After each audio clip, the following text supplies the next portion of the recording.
Okay, well, good morning and welcome, everybody. Sorry, excuse me.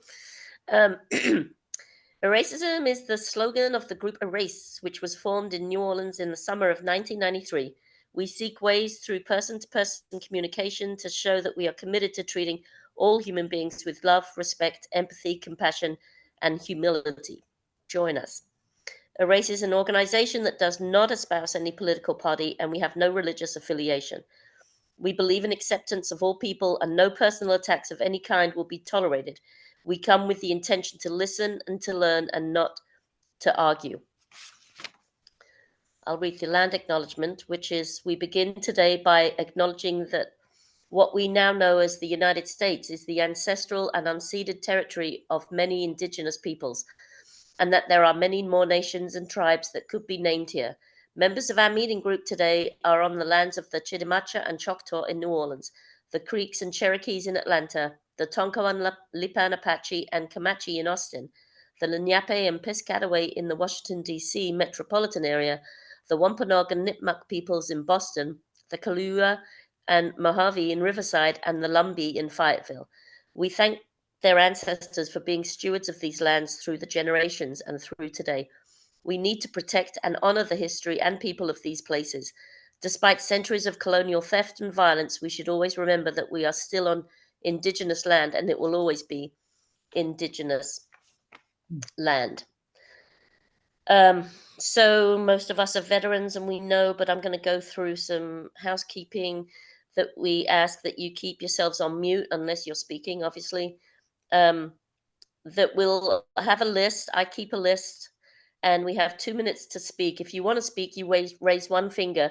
It's kind of useful if you move it around a little bit so I can maybe see you.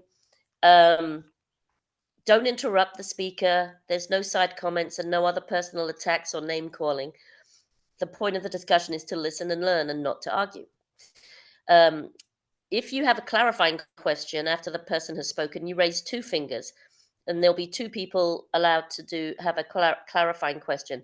Now, that is not just to argue your point that you think you know is against what they just said.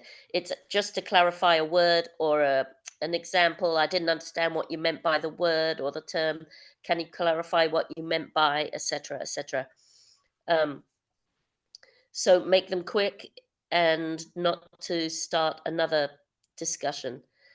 Um, we're going to briefly, I guess, introduce ourselves and then I'll explain a little bit why I bought this article.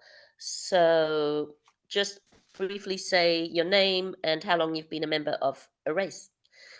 Phyllis.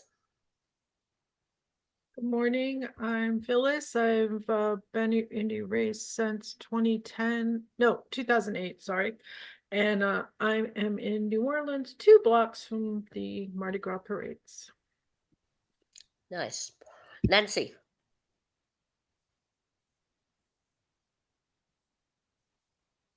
Hey, I found a new way to unmute ourselves. Alt A, in case you didn't know that. Instead of trying to fool around with your mouse, you click on the little microphone, Alt A, and that will automatically unmute you. Anyway, Nancy Moore, I've been coming to Erace since June of 2007. Glad to be here. Thank you. Marla. Good morning, I'm Marla. I'm in the New Orleans area and I've been coming to Erace since I think around 2019-ish. Thank you. Richard.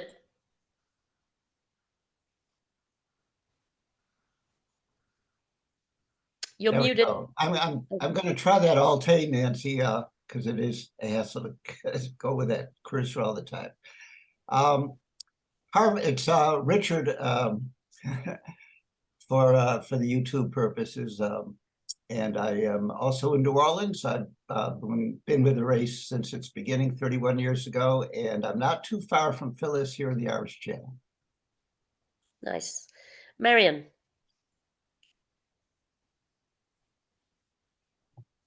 Good morning, everybody. I'm Marion. I live here in New Orleans in the area of the city called Gentilly.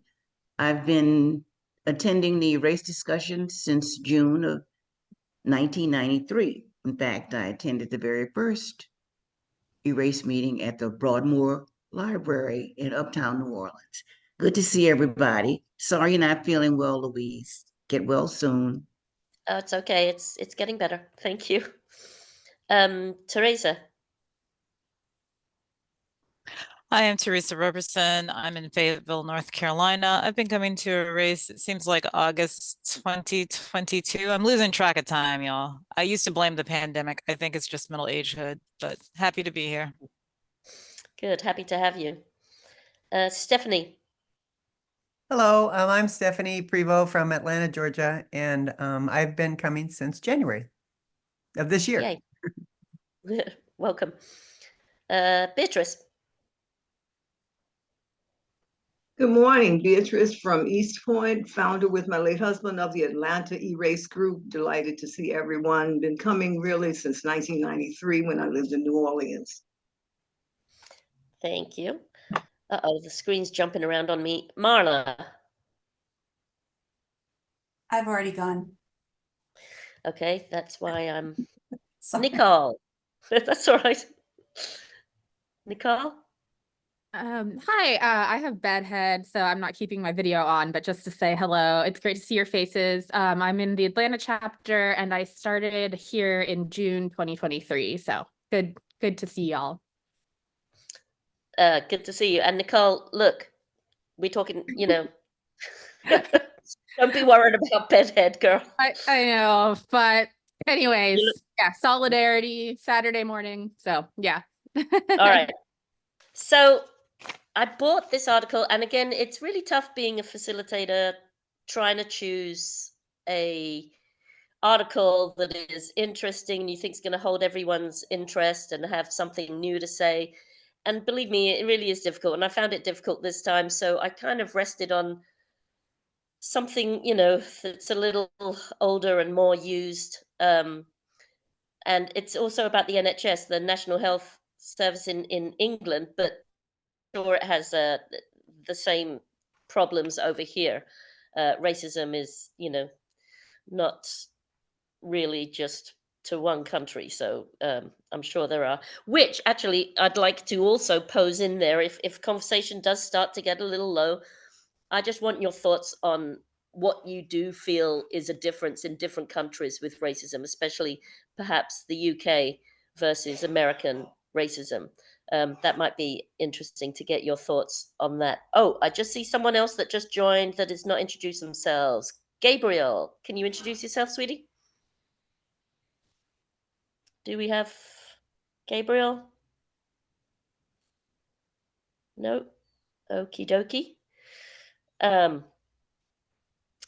Well, so the stereotype, of course, of the aggressive, excuse me, black female, they are 27% more likely to be stereotyped as aggressive than white. This is what I picked out from the article. And of course, there's the misogynoir, which basically is a contempt or prejudice against black women. That also goes on in the healthcare, not just, this is not just for the healthcare system either. Accent, women with accents, maybe strong Pakistani or Indian accents, how that affects people's respect and people's, letting them get up the ladder there.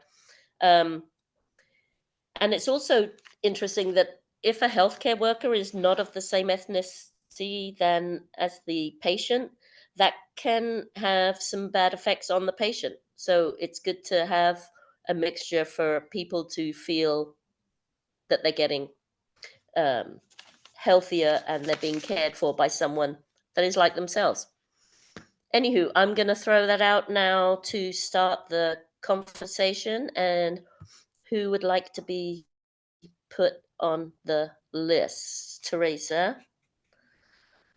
And anybody else? Marion? And Stephanie? Anyone else before we get going? No? D'accord. Teresa. All right, thank you. When I read this article, let me see, where is my chat? Oh, there's my chat feature. I put two quotes. One's kind of longer, but they're the same one about Zora Neale Hurston in her book of Mules and Men. She has one character that says, you know, girl, I say the Black woman is the mule of the world. We got to carry our load and we're built for this. And really, it's I've got so much to say, but I will try to keep my comment in 2 minutes to that quote being looked at and looked upon as being so capable to almost think of us as not just carrying the loads that no one else can do, but just conveniently forgetting that we're also human and we need joy and rest and love and cherishing and everything. But our working hard, and this is something that's always infuriated me, to have another person tell me that I'm lazy when I know I'm working effing harder than they are and getting less for it. That whole thing about, oh, you just gotta work hard and da da da da. And it's like, yeah, and you have to have a penis and not have such dark skin. You know? And I'm not that dark skinned, but still, you can tell that I'm not also white. So my hard work just invites more hard work. My efficiency just means, oh, these over here who don't work as fast, don't work as efficient, maybe not as motivated to do it. Oh, give it to Teresa so she can do even more. But Teresa doesn't get the money. Teresa doesn't get maybe the promotions. And this is another wall that I hit at CVS.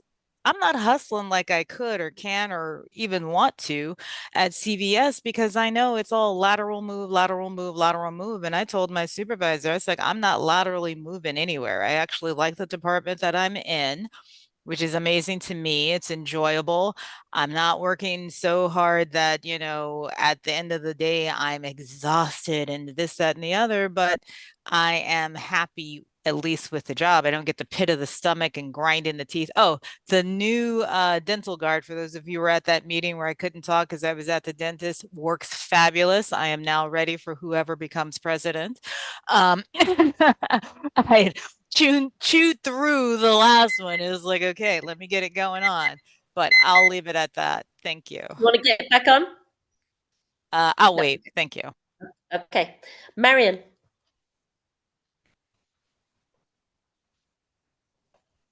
Okay, this came to mind when I read the article.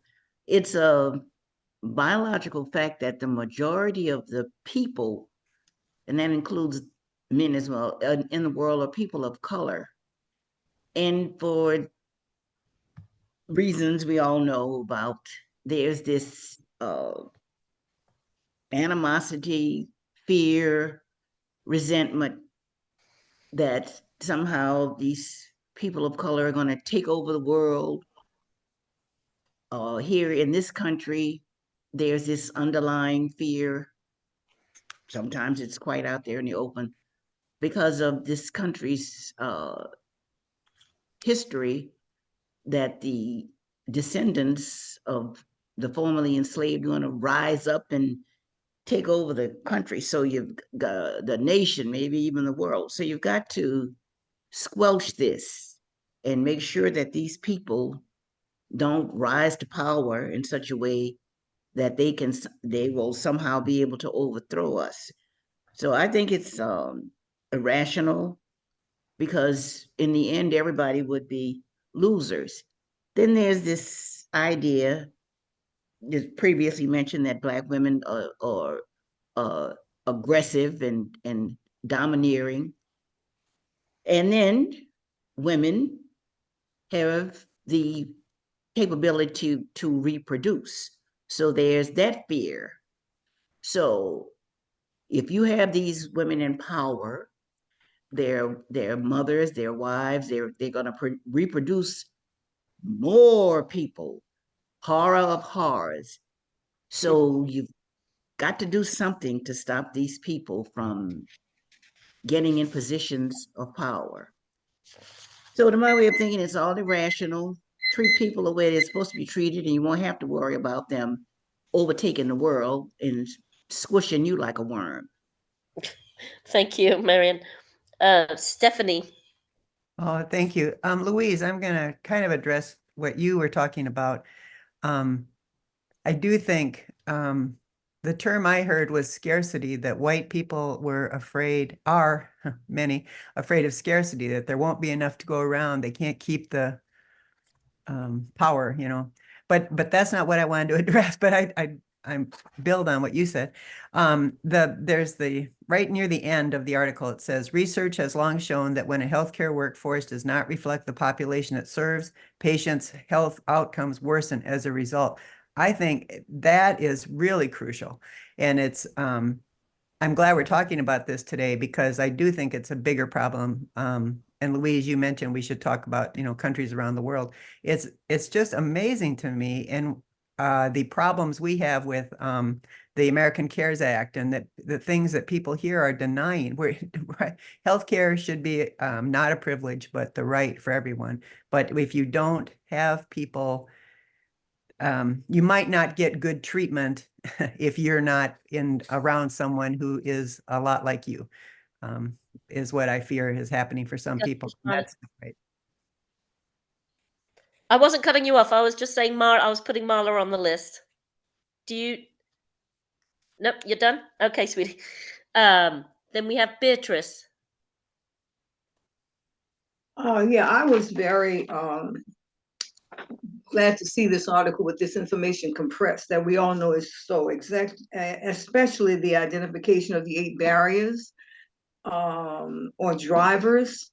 My whole concern, systemic racism, leadership and organizational cultures, and so on, recruitment of talent and management, all of them.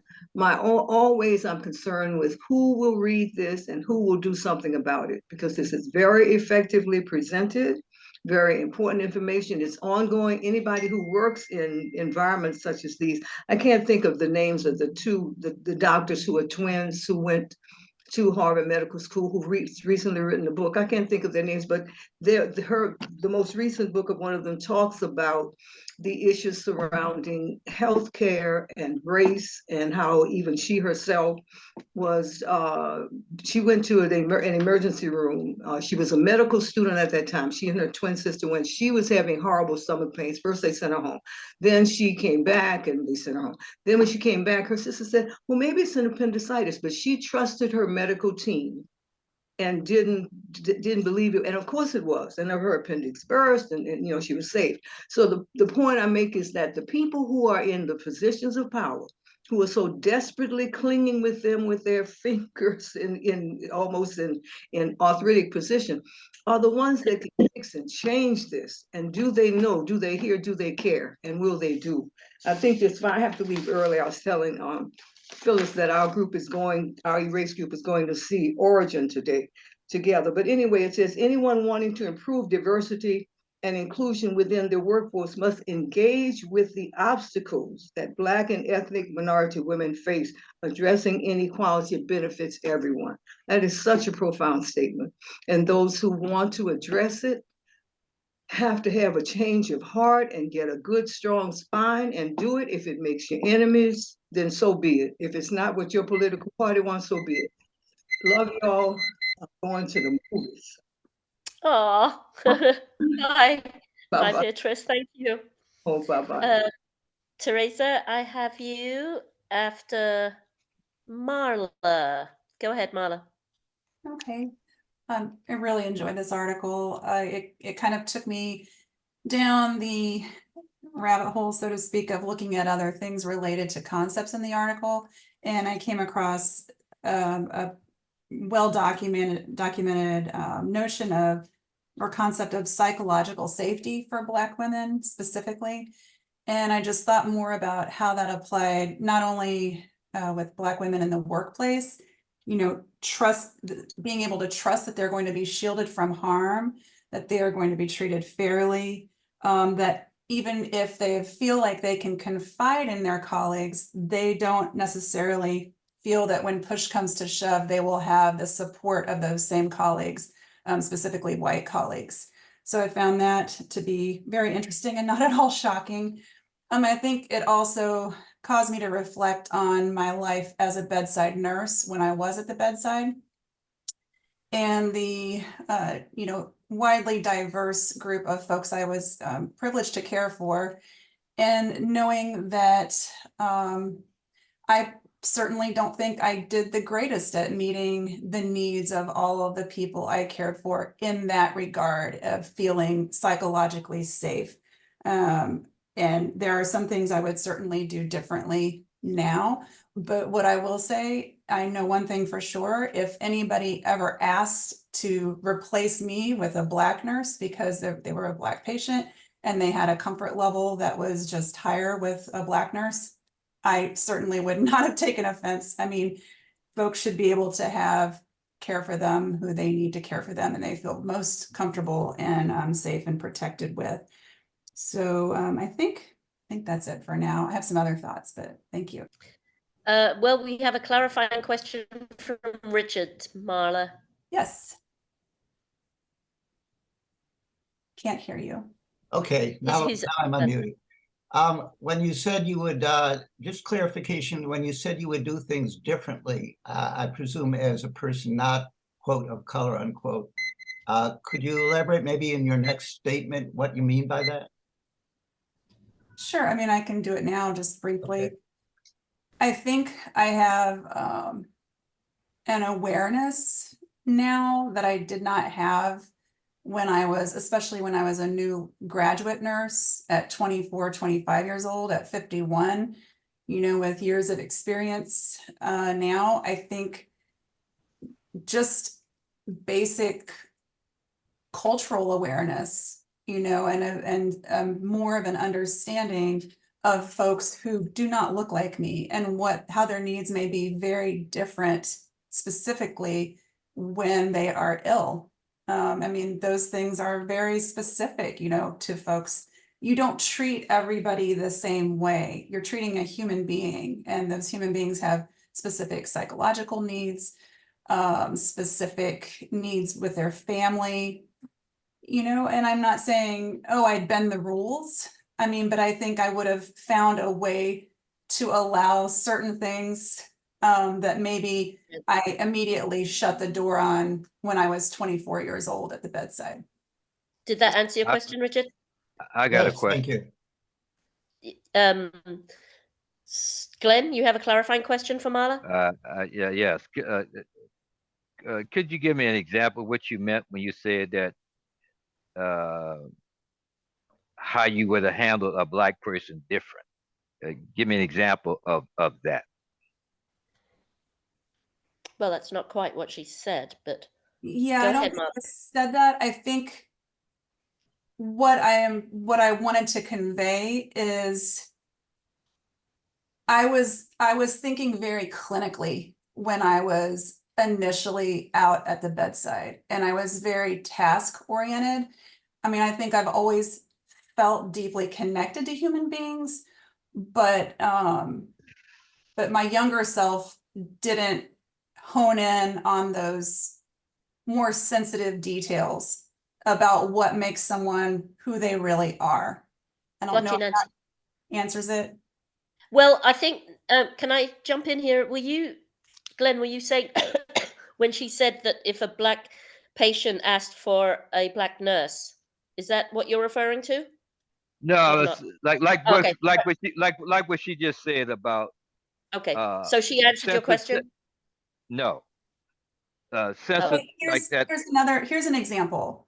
Right. And this might have also happened with white folks, but I can remember specifically when I worked in Richmond, Virginia, this happening with Black folks, wanting to have multiple family members in at the bedside all at the same time, and how I was, very much like, oh, you have to follow the rules. You know what I mean? Today's me might understand more that there is cultural importance for that, and to try to find a way to bring more folks to the bedside when someone was at end of life, for example. And, that could also apply to white people, certainly. But in my experience, I think I found more of community related to end of life when it came to caring for Black folks at end of life. Okay, thank you. Hey, Glenn, Hopefully are that you good with that? answers. Yeah, I'm good. Okay, perfect. Next one is Teresa. Yeah, I want to piggyback off the comment about how caregivers need to look like their patients for the patients to feel well, whatever. I think I've shared this in one aspect is that even when I was younger, I never wanted a man to be my OBGYN because I said, why do I want some man who doesn't know what a pap smear feels like or some person? But even now, after both life experiences and well-researched articles, I'm now looking for Dr. Shaniqua. Like I want a woman of color, not just a woman, but specifically a woman of color. And I have also recently toured several senior living places. I think that's the umbrella term, and there's different levels of care. And I learned that my father needs the memory care facility, which is the most expensive and the most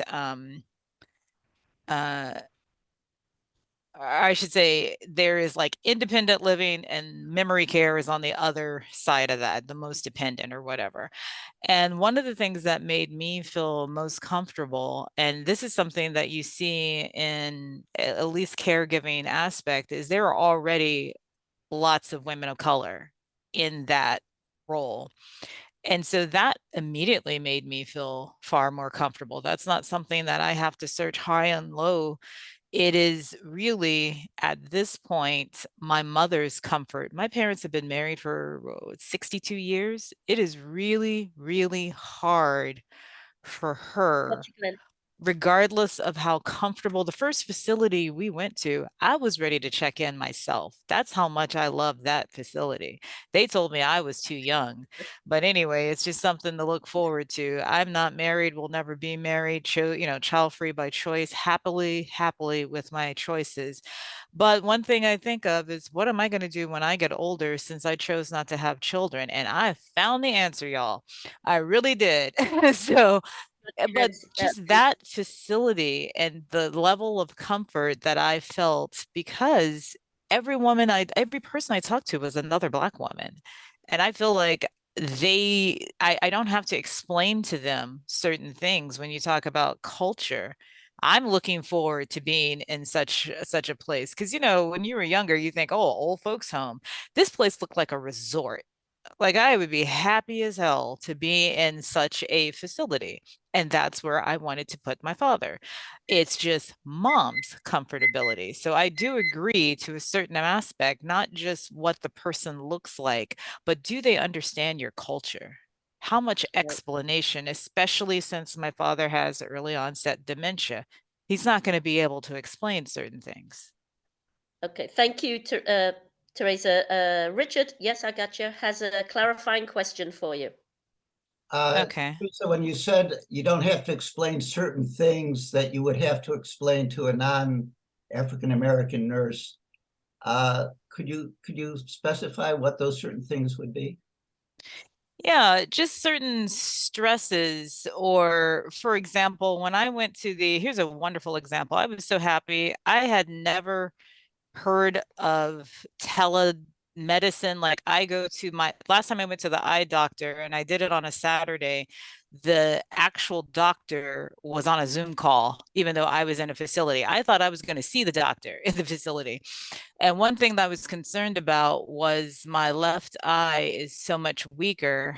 And I was concerned about whether that was, I said, it's not due to diabetes. And I don't know how much white doctors know that diabetes tend to run in like, even if you're exercising and your diet, but it's also stress, and it's the stress of all the daily microaggressions. I didn't have to go there with that doctor. She was a Black woman. She knew exactly what I was talking about, and I was very happy that I didn't have to over explain to her and even have the risk of, well, there's no systemic racism. And it's just like, oh, I'm never going to see you again.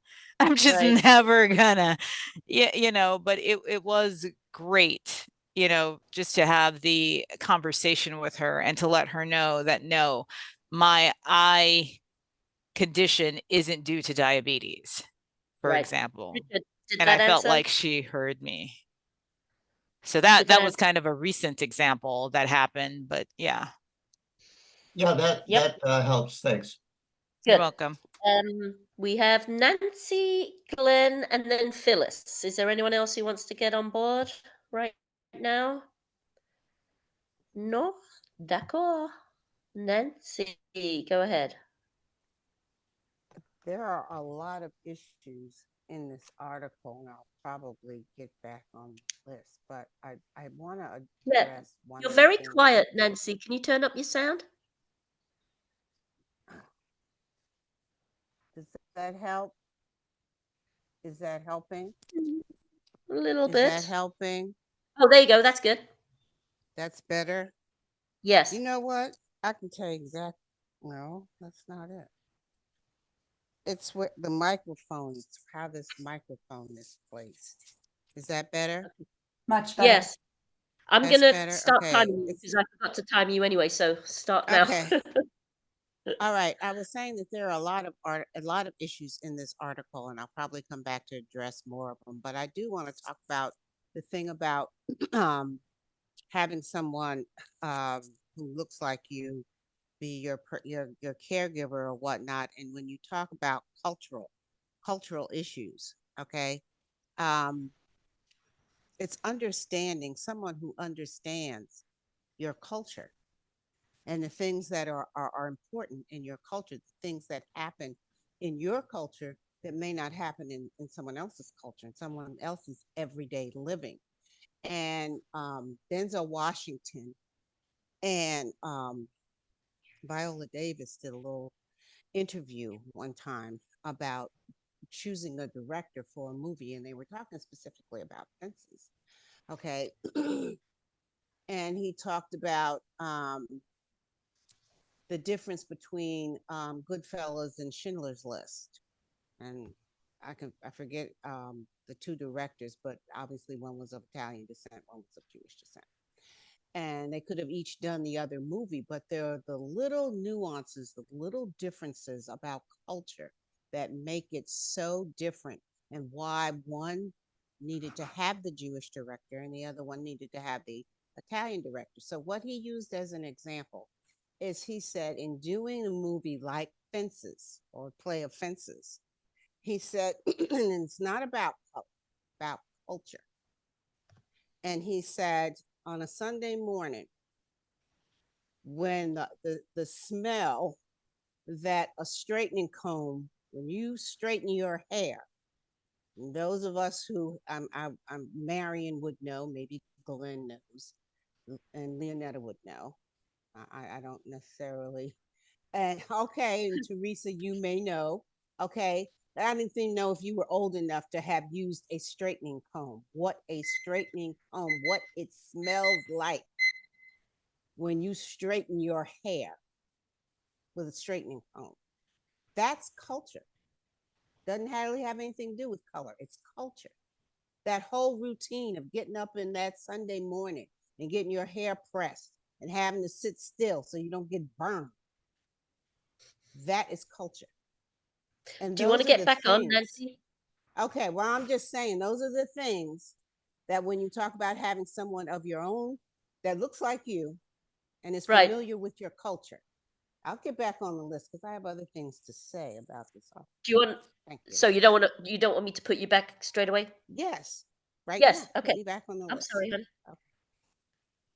Okay, Glenn. Well,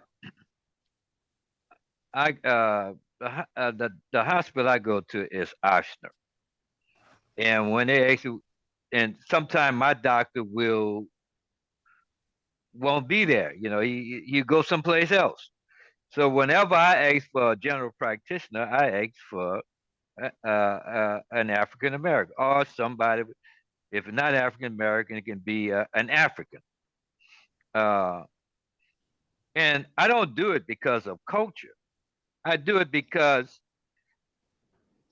of they need patience.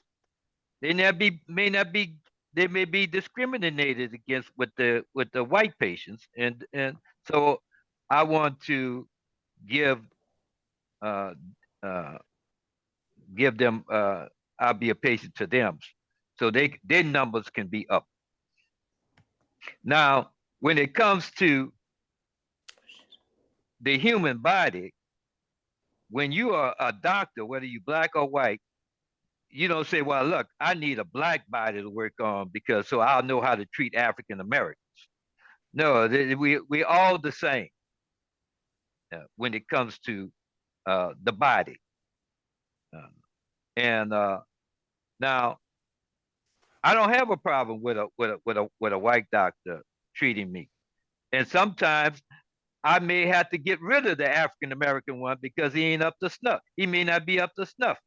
I may not like how he may be in 1 minute and gone in 30 seconds after seeing me. So I mean I like certain treatment. And sometimes if I has a heart surgery or something like that, I want whoever the best is. I'm not picking on no on basis of color. I'm picking on who is the best. That's it. Thank you. Thank you, Glenn. Phyllis and then Nancy. Anyone else?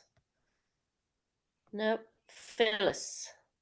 I just want to affirm Teresa in her child-free choice, because my experience as a medical social worker is that people with adult children don't always have those children stepping up to help them. So there's no guarantee for the people who've had children. And there's a lot of family dynamics that could go into that. It could be the parent has burned the bridges through abuse or substance use or a number of things. And sometimes parents say things like, I don't want to be a burden, or I don't want to, and this is across the board racially, or they have their lives, they have kids, they have spouses, whatever. And it's challenging because in the role I have for a lot of the care patients need, they have to have a certain caregiver plan in place. And some of them can't make that happen because of family dynamics from the past or current. And yeah, I, like Glenn, have tried when I can to have a to get a person of color as a physician or a NP or whatever. And they keep moving. They keep leaving. So in the last year and a half, I've been through like 5 primary care doctors. It's really frustrating. So yeah, and for that same reason, I want them to have people, and I want them, if I have that person, people are always saying, who's your primary care doctor? And then I can say, oh, it's this person. So that, could get them more patients as well. I think that's all I have for now. Thanks. Okay, Phyllis, thank you. Nancy. Okay, well, I had something else to talk about, but then Glenn talked about the body is the same and we're all the same. No, we're not. Okay. In general, yes, we are, but there are certain things that, particularly when you talk about skin issues, dermatology, and whatnot, there are a lot of white doctors who don't know anything about treating Black dermatological issues, because our skin is different. I mean, the way that our skin responds to certain treatments is different. Our hair is different. So there's a lot of things that are different. Okay, they're just different.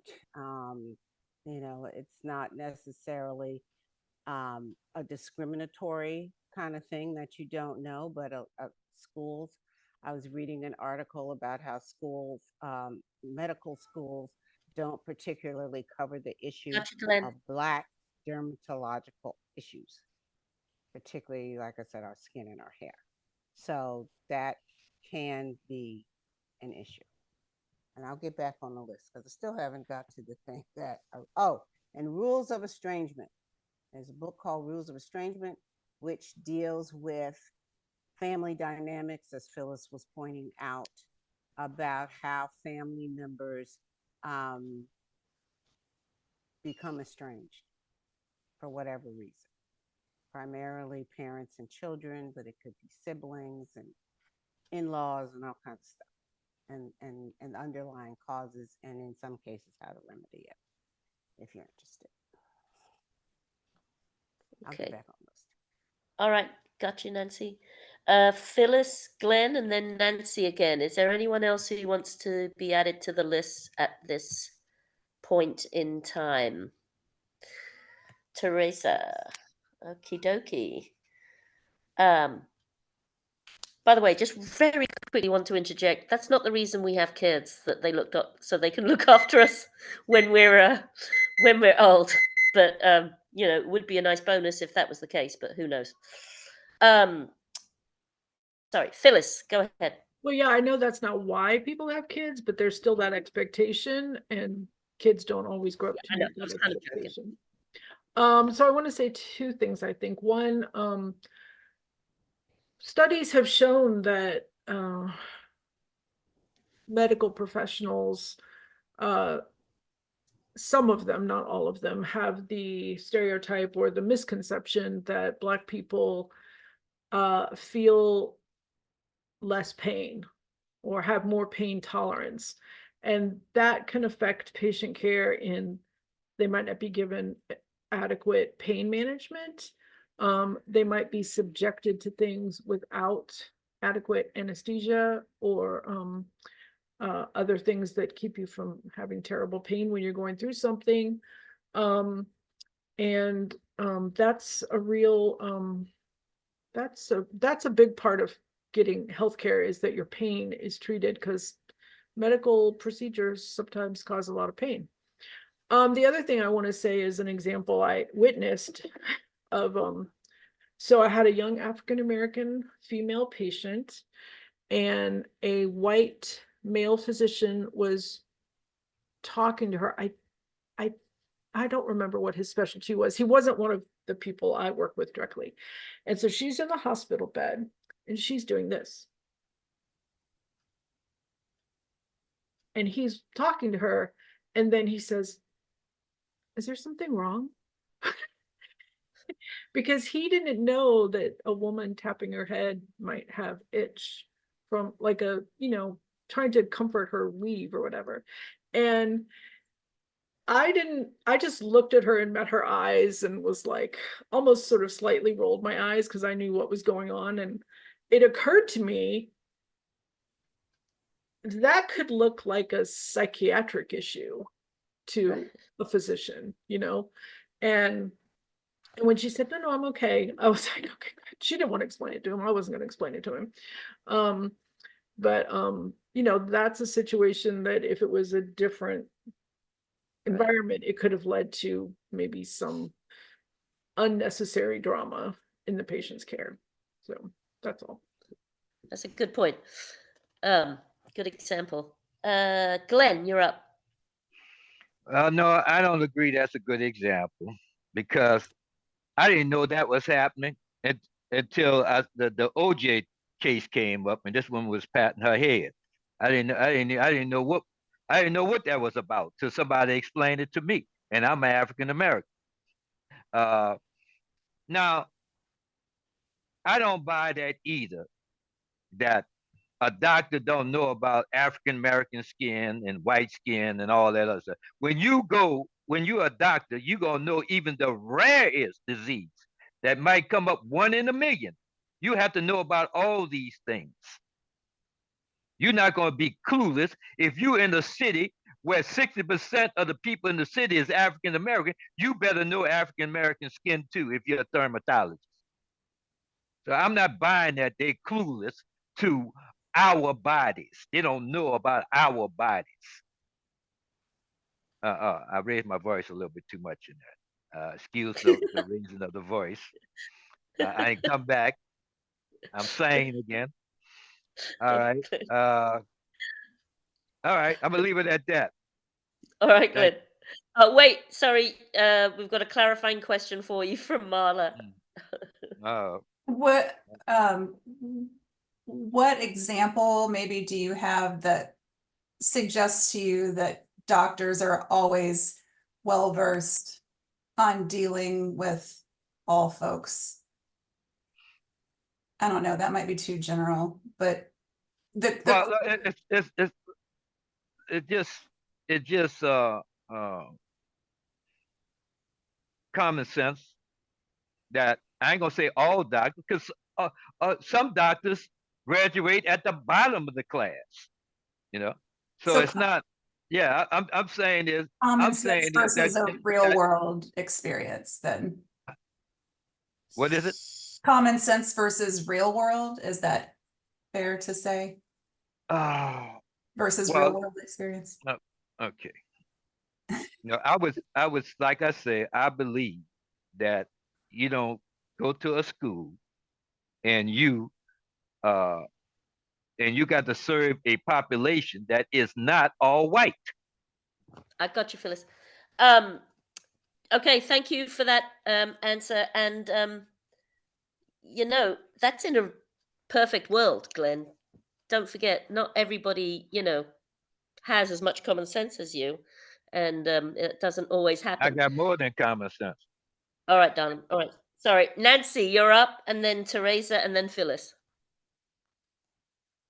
Oh, and Marla. Okay. I'm not, I kind of want to do a rebuttal, Glenn, but I'm not going to, because I'm not going to change your mind and it'd just be a waste of time. But this was in a magazine. You think they would write something false about medical schools not teaching about Black skin? Okay. But anyway, what I wanted to also address was this article focuses on the medical profession, about discrimination against women of color in the medical profession. It's not just the medical profession. In the accounting profession, women of color also face discrimination as not being as knowledgeable, as not being as thorough, as in every way, shape, or form. And over the years, I run out of fingers and toes of how many times I've been told, you don't look like an accountant. And I'm like, well, what does an accountant look like? What am I supposed to look like? I guess I'm supposed to be, be bald and have wingtip shoes on or something like that. Hey, Nancy, I'm so sorry. You're still quite quiet. Can you make it go loud again? It's the microphone. It's the way the There. microphone is turned. For some That's reason, good. it's turning Oh, away then from it me went instead again. of turning. You have to hold it up to your mouth. Yeah, I'm just saying that I was saying that how many times in the course of the years that I have been told you don't look like an accountant. Right. And I was like, what am I supposed to look like? Am I supposed to be bald and wear wingtip shoes? What am I supposed to look like? But women in other professions face the same type of discrimination. That's all I'm saying. Okay. Thank you, Nancy. We have Teresa, Phyllis, and Marla. Is there anyone else that wants to get on the list at this point? Nope. Okay, Teresa. All right. So I was, since the article was talking about Black women in the medical professions, we took it from the patients because we've all been patients before. We've not all of us have been in the medical industry as professionals, but I was thinking one of the ways to change that is to have Black women not just present, but also get promoted in order to have the power to change it. And that's precisely where they go to attack. And I'm thinking, of course, about the Orange Menace and how his lawyers are going after Fannie Fani, whatever her name is. I can't, I'm even, is it Williams or okay. Marion's trying to tell me and I can't read your lips. I'm sorry. Fannie Williams, maybe. Willis, Willis. I knew I was so close. Sorry. Thank Bonnie you. Willis. and and it's just like attack her like and I'm thinking how many white men have hired their blah blah blahs and done this and maybe they'd get raked through the mud, but just the level of we get a black woman in the Supreme Court and magically she's the one who leaked the opinion about abortion was about, or the Roe versus Wade was going to be reversed. And it's just like whenever a black woman does attain a certain position, and you guys know how I feel about Kamala Harris, it's just like vice president has always been a nothing job. All you had to do was be a white male, and suddenly she has a job, and she was supposed to walk on water and do all this other crap and blah, blah, blah. And I still go back to saying, oh, I forget my favorite white VP I like to pick on, but it's like he didn't do anything. I even tried to look up his legacy and it was nothing that he was just VP. At least she had some experience under her belt. So, but I still think the struggle is real and it's worth it. And there's always these barriers to why a black woman shouldn't be in charge because of this, that, and the other. And it's always a much, much higher, well, this is why you can't be in charge because of this, that, and the other. And I was like, there's a dozen white men who are in the same category and you're not viciously going after them. And Glenn, to your point, those medical students who are highly educated, their textbooks mostly have white people as their examples and they don't know what those diseases look like in black skin. Yes, they are highly educated, but they are not highly educated in a diverse form of their medical field. And I know this from a personal example. Marla, you asked for a personal example. I'll give you a personal example. My niece, who graduated from UPenn as a genetic counselor, one of her goals, professional goals, not just, she's a black woman who's a genetic counselor, which is a unicorn, but she also is advocating for more diversity in the depictions of what this, that, and the other. I don't know all the genetic diseases and the ramifications, but in the course of her studies, she saw and sees, and I helped her write the essays about diversity needs to be incorporated and bumped up because she saw in her textbooks primarily white examples. So she's going to UPenn. That is a very prestigious school. And it doesn't matter what part of your class you graduate in if most of your textbooks show white examples. Do you want to get back on, Teresa? Diversity. Yeah, nah, I'll wait and listen. Okay. But thank you. That's all right. Sorry. Phyllis, Marla, and then Leonetta. Did you have your hand up? Your finger up? I put it down anyway. So Phyllis, go ahead. Yeah, I'm glad Teresa said what she just said, because, for one thing, there's the whole education part of it and what doctors are actually learning and who they're learning things about. And in med school, a lot of doctors, when they come to their residencies or fellowships, they don't know they're coming to New Orleans, where there's such a high population of African Americans. That's not till they get here. So I don't even know that they would have it in their minds to know to do some research on some of the things that they didn't learn, because you don't know what you don't know until you need to know it sometimes. And I can give an example, not related to race, but my years and years ago in New Orleans, my general practitioner, I was having these really crazy symptoms, a lot of pain in my middle back right shoulder blade area. I would sometimes have a lot of abdominal pain, and to the point where I would have to lie down. Even if I was at work, I'd have to lie down on the floor and take a minute. I would come home and I would not be able to do anything but lie in the dark. I wasn't having a headache. And she ordered tests and yada, yada, yada. And we weren't finding anything. And then I went to see my gynecologist and I told her the symptoms, and she said, "It's your gallbladder." So the general practitioner, who's supposed to know more about everything, didn't know that women can present with gallbladder symptoms differently. You often hear upper right quadrant symptoms is where people affect gallbladder. Yeah, that's not always true for women. So that was great because then I could proceed with treatment for that. But no doctor can know everything. And especially if they're a specialist, they're going to know a lot about their own area, but they're not going to know everything about everything else. They might be able to refer, but they also, especially with women and white women and black women, I know a lot of white women who've faced, just being told, oh, you're just anxious, you just have anxiety. And also, you just need to lose some weight. A lot of that goes on. So, yeah, there's a lot of further education needed in terms of treating different racial situations. Thanks. Good timing.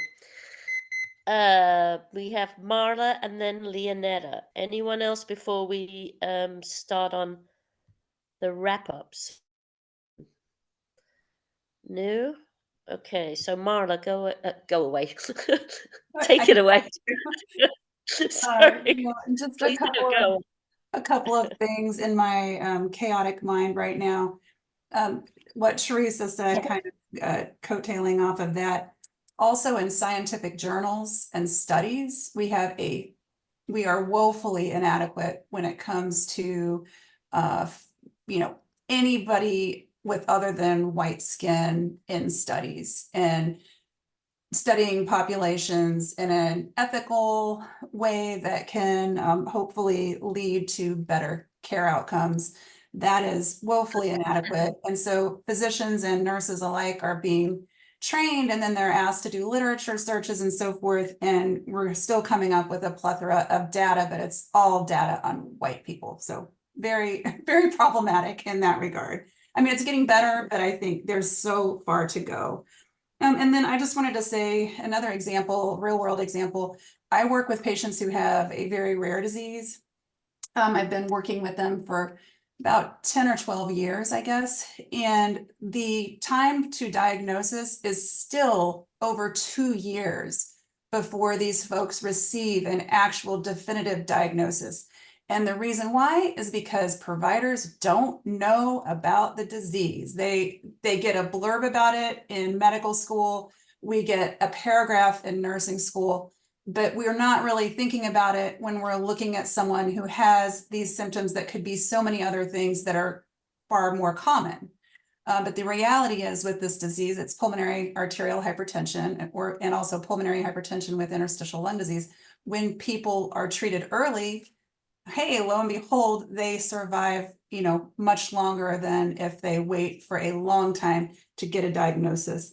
And many of those folks, specifically women, both, black and white, but black women specifically too, are underdiagnosed with pulmonary hypertension because they are told they're histrionics, they're hysterical, they're anxious. All of these things are dismissed as symptoms that are not serious symptoms. So there is a long delay in when they get diagnosed.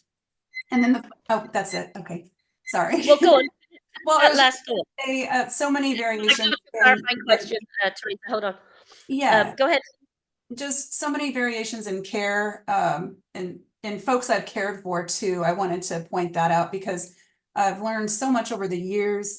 For example, working in a cardiothoracic ICU at Chicago Northwestern Memorial Hospital, that patient population versus say Richmond, Virginia, or New Orleans, Louisiana. I mean, widely varying folks, widely varying patient population, and it's just you have to adjust, like Phyllis said, for those different populations. It's up to you to be responsible and learn to tailor your care to meet the needs of folks in your population.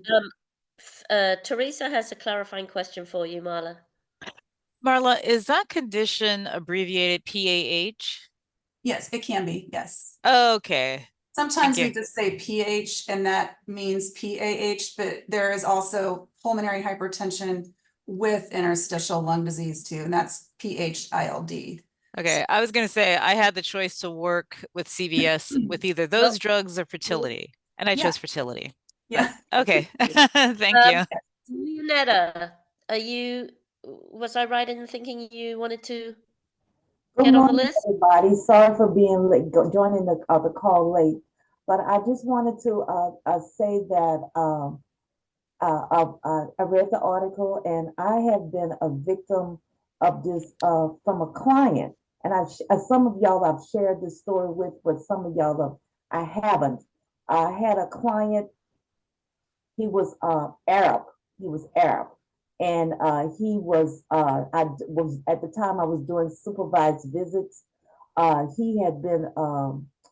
He had abused one of his daughters, and he was having super. I was supervising the visits with a son and a daughter, and the daughter was jumping up on his lap, and he couldn't do that. He couldn't hold, he couldn't. We wasn't allowing that in the supervised visits because of what he was charged for. And I told him that he could not hold this child.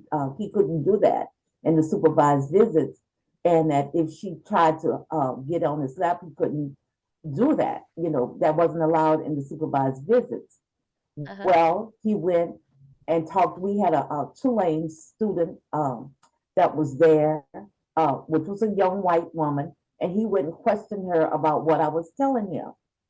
And she said, "Well, I don't know anything about that. I'm a student. I'm an intern.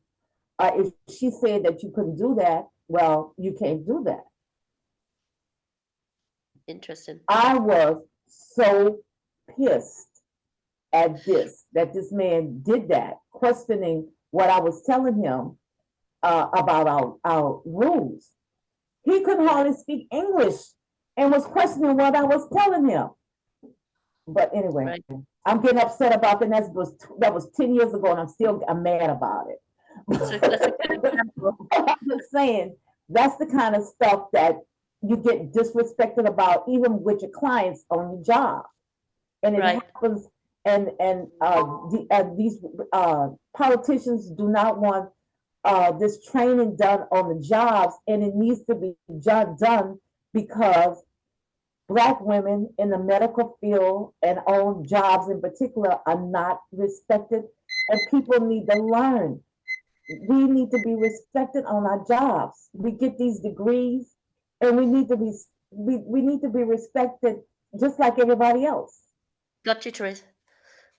Thank you very much. That's a very good I'm point. sorry, I got upset. Thank you. No, that's okay, I can understand why. Excuse me. We have Glenn and then Teresa.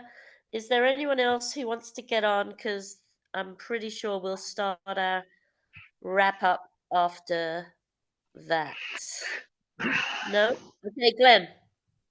Okay.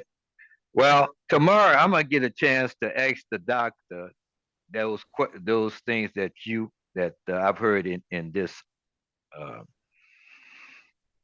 audience, Please.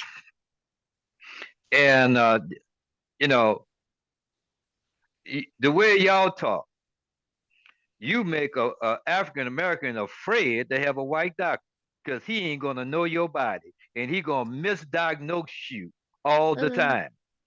Yeah. Uh, uh, it is so unrealistic what y'all talking about. All of the all of the hospitals that African Americans are in, all my family members have gone and gotten operated from white doctors and still alive to tell the day. Uh, and and I'm to believe from this group that you cannot trust a white doctor with your health care. Oh my goodness. That's,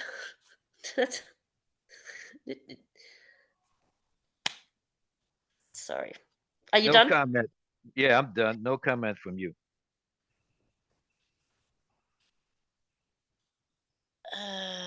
From who? Okay. Teresa.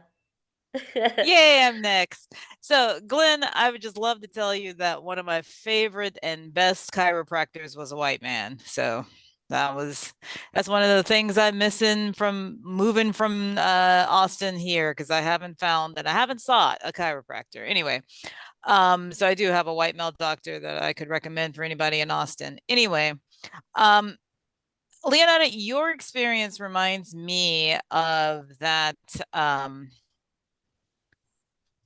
I know it was years ago, but there was some medical crisis that was happening on an airplane, and they were trying to find a doctor, and this black woman, she was a young black woman, and she said she identified herself as a doctor, and they just ignored her. And I thought, you are not going to believe that this black woman was a doctor, and this passenger, I don't think the passenger died, but she was just incredulous because she was a doctor and there was somebody in crisis and they wouldn't consult her. It's like, what are your options? I don't know what they did. I don't remember the story. It was years ago, but it's like, what really is your, what are all your options when you are in a friggin' plane that's in the air and somebody is having a medical crisis and you are not going to believe that this young woman is a doctor? Like, wow. Absolutely wow. Now, most of my life, I professionally was a school teacher, and that's one of the few I wonder if jobs. she was a man what they had took up serious. I wonder if she had been a man. Well, Well, I don't know, but the whole story was that she was a young black woman who was a doctor, and you just see it in the movies. Is there a doctor on the plane? And she was the doctor Yeah. on the plane, and they didn't let her do the thing. But I've always been in the profession of a teacher, and that's one of the oldest professions that have been open to Black women. So I've never been questioned that way about my area expertise. But I often wonder, now that I work from home and people can't see me, and I can really adopt my white voice, and tell people something, or if someone else is assuming that because I know math or because I know English that they are talking to a white person. But it's been rare instances when they admit that they think they're talking to a white person, but I just let that go because I'm still going to make my money no matter what they think I am. They haven't hung up the phone or whatever. But I've often wondered in back of my mind, who do they think is telling them how their insurance works or right, whatever? right. And when they thank me, they're just like, oh, nobody's ever explained this to me before. And I was like, well, I used to be a former math teacher. And really, that's all, if anybody could just look past, but I think one of the great ways is that they just don't know what I look like, so it doesn't come up. Because in the real pure at the end of the day, somebody wants somebody who's competent. But if Right. you can't get past what somebody looks like, I think some people would freak out if they saw my hair. I think my hair is gorgeous, but some people see these dreadlocks and they have assumptions about what I do, who I am, or whatever. But I tell you what, when I tell them how their insurance works, they don't care. Yeah. Thank you, Teresa. So I think we're going to go into the wrap up, and the only two people that haven't spoken are Gabrielle and Richard. So, Richard, would you like to have your 2 minutes? Yeah, I guess I was going to ask this as a clarifying question to Teresa, but since I'm on as in the wrap up, I respect what you just said, Teresa, about how people don't know your cultural racial background when you're on the phone giving your professional advice. But I was also thinking about back what you said when you said that I totally respect that you would not want a male gynecologist, but that you would specifically ask for a female, a African American woman gynecologist before you would ask for a non-African American or a European American gynecologist. And to me, that's somewhat contradicts what you just said about your phone conversation, because you're prejudging what this gynecologist would how this gynecologist would act towards you based on their color. So that just came to mind as an issue with me is we should not be prejudging, regardless of what our own racial background is, how capable somebody is of treating you based on their color alone. When it comes to gynecology, definitely the sexual background. I can totally understand a woman wanting a woman gynecologist, but to say that a European American gynecologist would not be capable of professionally treating you is an issue with me. Overall, I appreciated these conversations, particularly from the people in the medical professions. It opened up my eyes to a lot of things. I frankly think that the article that was chosen did not make a particularly strong case for what was listed, well, what the headline said, and often the headline was not written by the author of the article. I don't think the statistics cited made a particularly strong case that there is significant discrimination when it comes to elevating professional status among Black women. Not that it's not occurring, but I don't think the case was particularly well made in that article. Thanks. Right. Thank you. Excuse me. Thank you, Richard.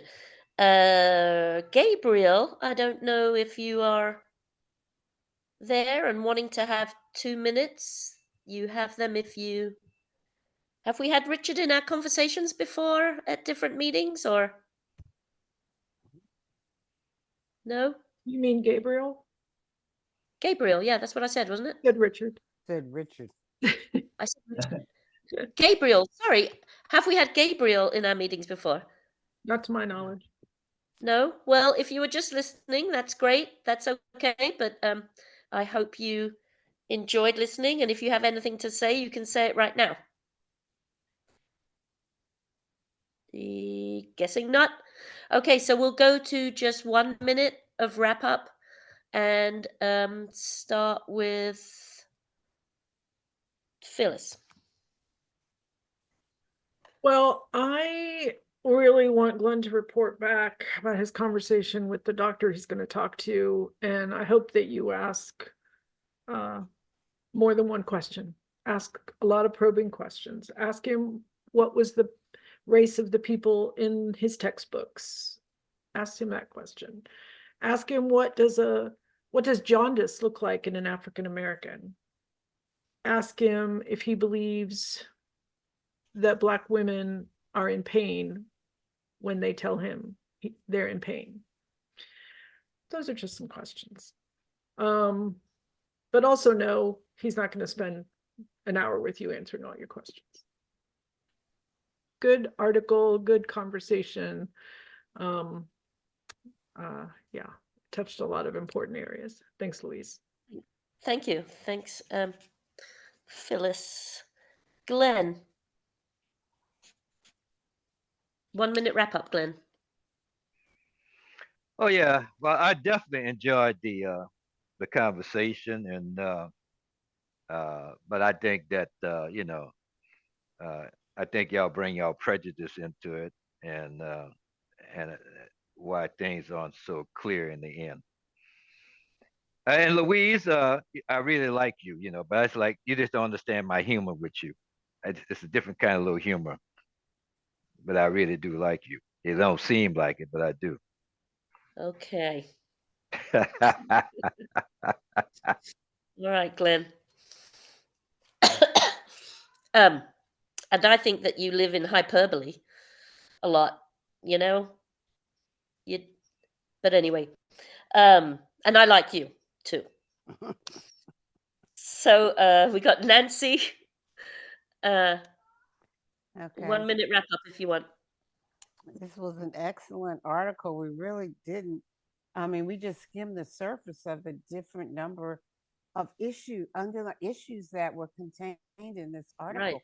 We really could be talking about a lot of other, branches of this article. Is really good. I think it deserves a second go around to address even more, and it brought out a lot of things that, you know, in Erase, you know, the conversation kind of takes on a life of its own and branches and goes into all kind. You never really know where it's going to go and what people are going to pick up on. But I thought this was Right. excellent, excellent. Thank you, Louise. Yay. Thank you. I'm so happy. I was worried about it, but excuse me. Teresa. Yes, thank you for bringing another misogynoir article to us. And also, Richard, if it makes you feel any better, Black women OBGYNs are such unicorns. I have never in my life had one. So vast majority of my OBGYNs have been white women.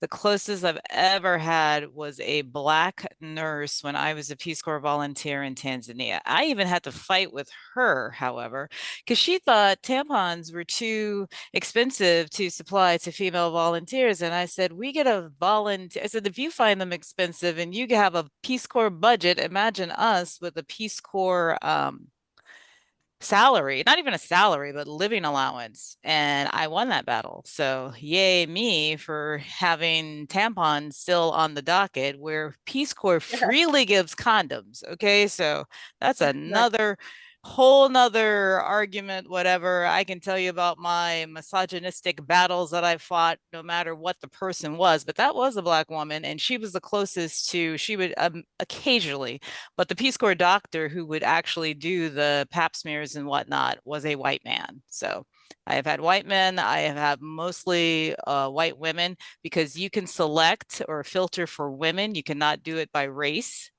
But I do look for the last names. So, and you do have a valid point. I am being racist about that, but I do like having doctors who I know have experienced racism, and I don't have to convince that it's systemic, and I don't have to convince of certain things, and that being told that I'm just being hypersensitive.